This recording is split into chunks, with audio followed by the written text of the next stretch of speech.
What's up everybody, my name's Dave and this is my 1991 Toyota MR2. I wanted to create this video and really a video series of the car. The car has changed a lot since I bought it and it's going to change a lot more. The goal now is to build this into a time trials car or time attack. I've got a buddy who's been racing NASA time trials in TT3 and he won the class last year. Looks like he's going to win the class this year.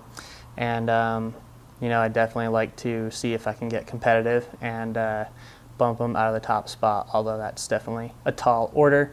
He's got a really nice purpose-built race car that's going to be tough to beat, but it'll be fun and it'll be a cool journey, and I've never really built anything like, you know, a race car before, so it'll be you know, just a lot of guessing and learning, and we'll see what works, what doesn't. But as the car sits right now, I did a bit of aero work from last season and I was able to take a big chunk of the difference between our times. I want to say we were somewhere around 15 seconds off his pace last year, and I was able to shave 7 seconds off of one of my best times on one of the track configurations at Utah Motorsports campus out on West Track. So now we're within, you know, 10 seconds, and depending on the track configuration, we're closer or a little further away. Okay, so this is Austin, my buddy, in his BMW M3 race car. This is his fast lap on West from last year, or one of them. I think it ended up being a 136. So this is kind of the benchmark of where I need to be. You know, his car's, like I said earlier, fully stripped out, fully prepped race car with a proper cage and all that. One of the biggest things I noticed is, like, here into this braking zone, I brake way earlier, like right at that number 3, and he can hit it almost, it seems, down to the 1. So he's definitely getting a lot of time on me in the braking zone. And I've also noticed that he's got a bit more aero working for him than I do. There are several areas where maybe not so much on this configuration, but I've noticed that there's areas I have to lift off and he gets to just kind of stay on the throttle the whole time. So there's definitely, you know, obviously work to be done, but it's nice to be able to see it and hear it.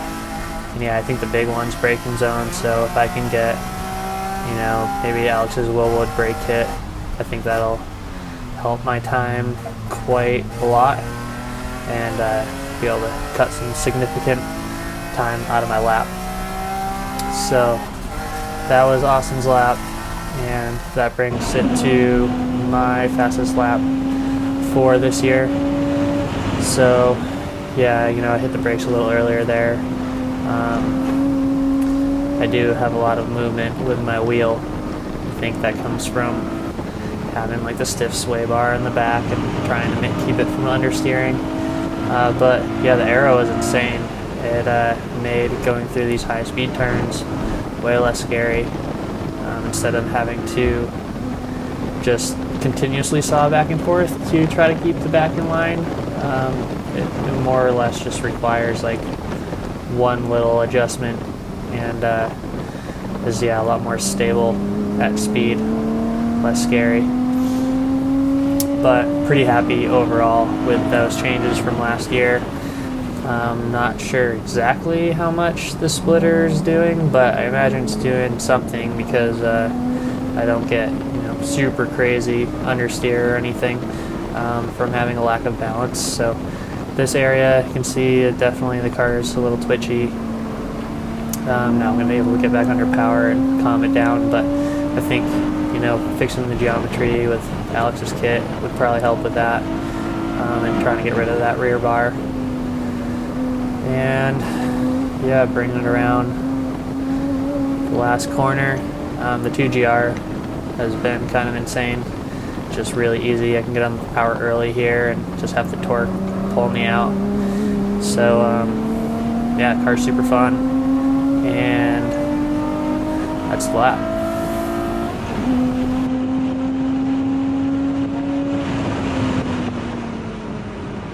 Yeah, so this is definitely going to be a fun journey about trying to see if we can get competitive. And yeah, today I'm just going to show you around what the car is now, and the goal is to have it built to be competitive by the spring. So definitely not loaded with money, so it's going to be kind of a balling on a budget type of project, but we're going to do what we can in order to be competitive. And it may not be the prettiest thing in the world, but I would love to make this thing better looking than it is now. So that's definitely part of the goal too. Want to do something different with the front end, and want to clean up the back of the car a lot too. So definitely going to be refining things as well as making it a faster car. So yeah, let's take a look at what's going on now. All right, so we'll just start at the front of the car and work our way back. I ended up picking up this bumper. It just was kind of a spare bumper, got it like super cheap. I ended up cutting it and using ABS plastic to fill the rest of the space. Eric Hux had done that and seemed like a pretty easy thing to do to create an air dam for doing some front aero. So ABS plastic, air dam all the way around. And then I made a beech plywood splitter, as it's pretty cheap, really strong, and just painted it black after doing all the cutting and everything. And then ended up pulling the ABS out to the edge to try to cover the wheel, so deflects some of the air around the wheel instead of creating drag there. And the middle hole for the radiator, created some pretty crude ducting, although seems to be doing the job. It did get a little hot on a 100+ day out at the track, but I mean, it was over 100 degrees, so I figure that's probably okay. And for, you know, the more average 80 to 90 degree days, it'll work just fine. So it is an eBay radiator, and I just have one of those Spall fans on the back. Kind of some crude supports for the splitter, but it works. I'd like to clean these up later and actually plan on doing a different front bumper. I do have the original rear bumper hanging, or sorry, front bumper hanging up back there, so I'd like to reincorporate that, make the front end look a lot nicer, different lip, incorporate the splitter to that setup. It does have eBay just front corner lights. My old set were trashed, so I needed something, and just some solid side markers, as my other ones were broken. Going to wheels and tires. They're Enkei RPF 1s, 17x8, kind of the classic setup for these cars. They're just good lightweight wheels that are plenty strong. So 17x8 plus 35, I believe it is, in the front, and 17x9 plus 35 in the rear. And the rear has a 255 40 17, and the front has a 225 40 17, or sorry, 225 45 17. I would like to change the front tire size. I'd like to throw a 235 on here, just to get a little more balance out of the car with the way I like it. The tires I've been running are Bridgestone Potenza RE71Rs. Where are we? RE71s. Come from more of an autocross background, and they're just a really good 200 treadwear street tire. So there's definitely a lot of time to be made up just by switching tires, and hopefully going to bigger front tire. That'll help a lot too. Brakes, front are 93 plus front brakes. You can see I've melted a lot of the caliper paint I put on it. So things get hot up here. It's definitely an area that I can improve. The brakes, we're not going to be able to see, but I do have some Fortune Auto coilovers with those Alex Wilhelm radial bearing mounts and his extreme, or maybe not his extreme top mounts, but his top mounts to hold everything together. So it moves the area over drastically. So actually the center of the shock is in this hole. So I don't have the little piece to turn the dial there. I just use an Allen from the top. But I was able to place it there nicely just with some washers and that sort of thing. In the front, obviously pretty stock looking. Just have a little tiny battery that I rigged up a little mount for. Be cool to get something that looks less sketchy, but works great. It doesn't go anywhere, so that's kind of like later on the list. So the coilovers aren't super low as I don't have the geometry kit, so I wanted to keep the car kind of closer to stock geometry so I didn't have crazy roll. It is on stands in the back, so it's not this high exactly, but it's not low either. Would like to improve with Alex's geometry kit for next year. I think that would help a lot, allow me to lower the car a bit more, yeah, just hopefully get a little bit more ground effect. The coils are a 5K spring rate in the front and a 7K in the rear, and I use ST sway bars all the way around to reduce the body roll. I didn't want to get anything like super crazy stiff, but I do have the rear on full stiff for the sway bar, which is pretty aggressive in order to get the rotation that I like. So I would like to put 8K springs in the back, which I already picked up from John Trish, so thanks John, and plan to put the 8Ks back there, maybe with the 235 in the front. I'll be able to run either stock sway bar or no sway bar and get the car feeling how I'd like to. The interior, oops, is full, so you know that's not helping like race car stuff, but it is like a really nice interior, so I feel kind of bad cutting everything up. I do have a Corbeau FX1 Pro race seat, and that's been huge, so don't end up just getting tossed around and having to hold myself in with the steering wheel.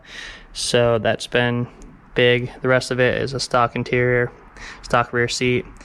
Got somebody asked me before, a Cobb tuning shift knob. I think it was actually for like a Fiesta or Mazda Speed, but it fits, and it fits the car because it's white, and I kind of like the shape. It's a little oversized, just round.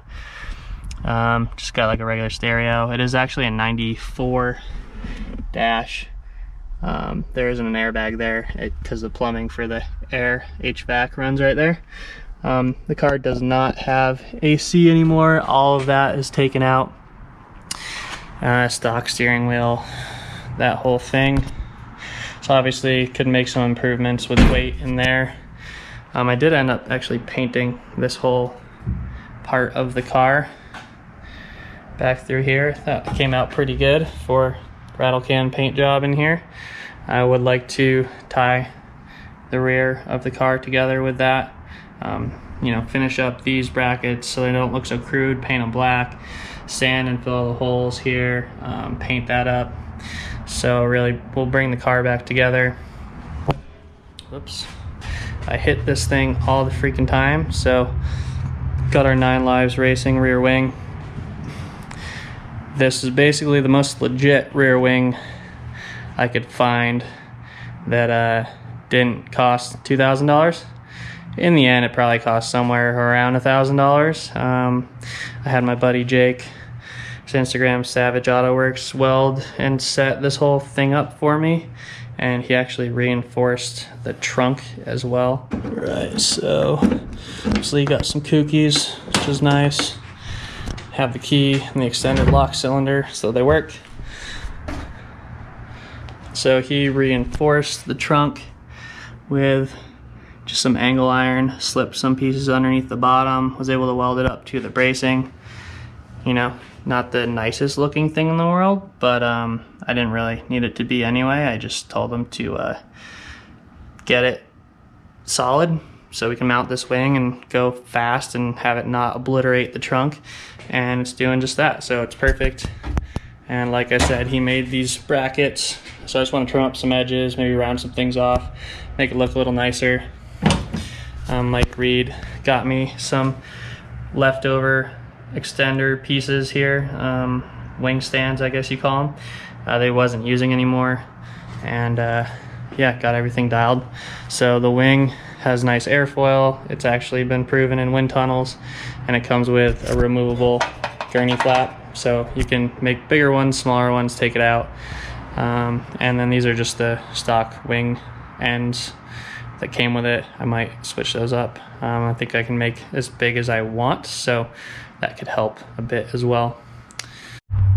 I'd love to pull this bumper off and clean it up, just some small imperfections, and it's starting to just kind of chip down to what, you know, the original plastic urethane is. So it'd be nice to strip it all the way down and give it a good repaint to just kind of tie the back end together. The exhaust is missing at the moment. I let a friend borrow it so he could pass emissions. I had a catted mid-pipe for the Burke exhaust laying around, so he got that done, which is nice. I should be getting that back tomorrow. But plans to probably get Alex Wilhelm's diffuser and do a center exit exhaust anyway, get rid of this thing, and yeah, tie the rear aero together with doing whole flat body. And I think that should help a lot, you know, as well as being able to lower the car a bit with its kit. Should be able to add some extra downforce that I'm definitely going to need in order to make up some more time, because I think most of it's going to be coming from grip and aero, as I'm not planning on adding more power, just maybe dropping some weight to get me closer to the 10-to-1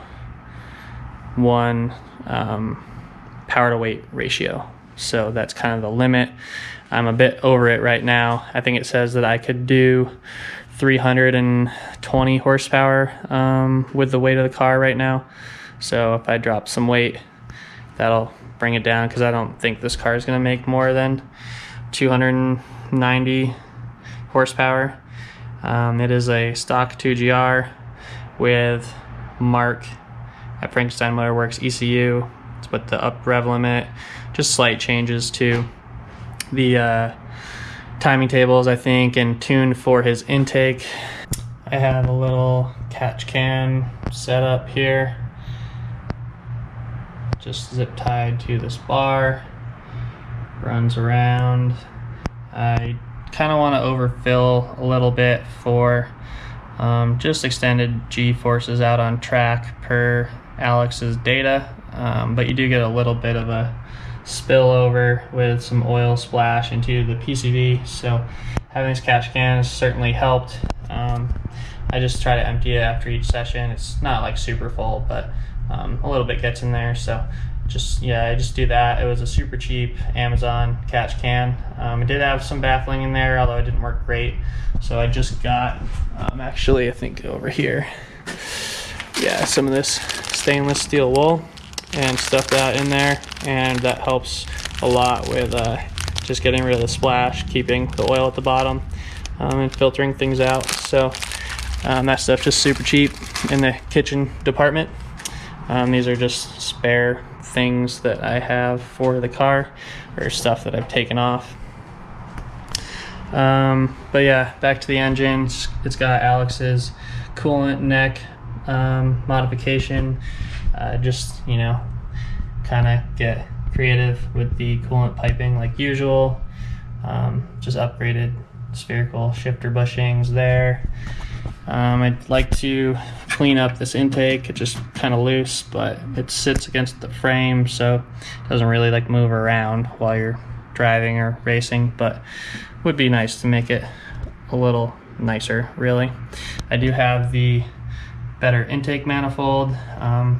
Alex Wilhelm did a bunch of testing on power, so this manifold will make the most power versus all the other stock manifolds. I don't have the lower ported yet, so that might be the one thing I can do. Maybe gain a couple extra horsepower by porting out the lower intake manifold. So that's kind of on the list. I do have a tiny oil cooler set up.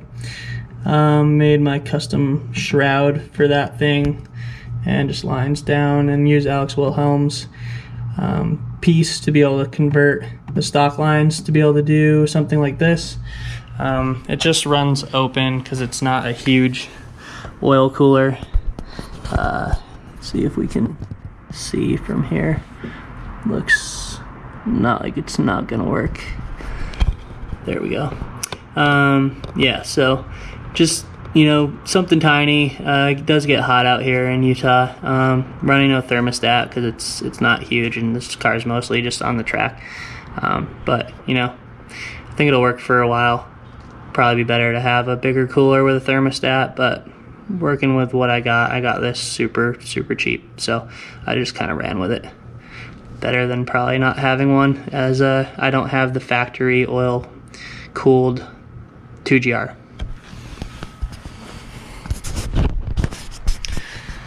And that's kind of where the car sits. E153, it was a factory turbo. And yeah, there's a lot of work to be done, but so far the car is super fun, and it's only going to get better from here. So refine a bunch of aero, work on the brakes, better tires, pull some weight out of it, adjust some suspension stuff, and see where that gets us.